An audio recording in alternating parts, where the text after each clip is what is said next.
I'm back with Resist 35 Profiles of Ordinary People Who Rose Up Against Tyranny and Injustice. And today we are in the mid-1900s with Nelson Mandela, who was born in 1944.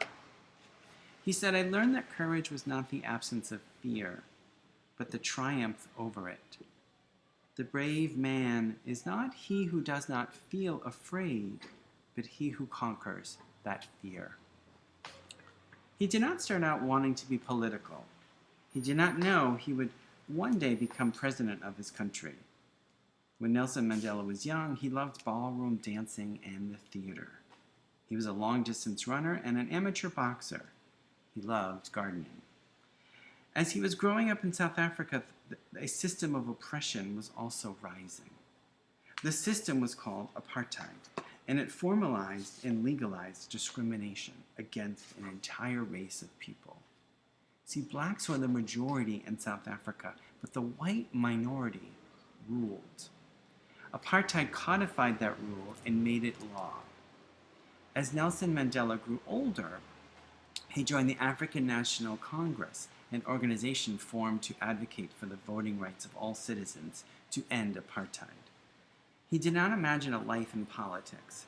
He wanted only fair treatment for himself and his race. When he was arrested in 1962, the world watched as he was taken off to prison. It was in prison that Mandela's waiting and winning began. He resisted by becoming the international symbol of the injustice of apartheid. The South African government, feeling the pressure from the international community, offered Mandela deals in exchange for his freedom, but he refused. Each time the government approached him, he refused. He knew that a farmer need not always be present for his seeds to grow.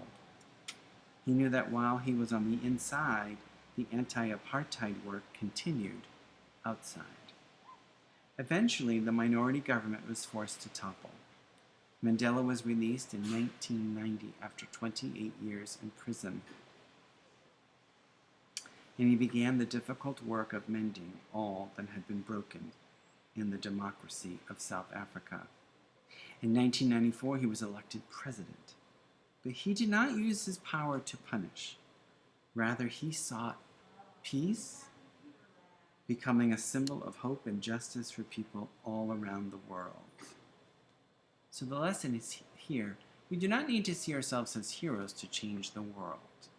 So who out there right now is changing the world?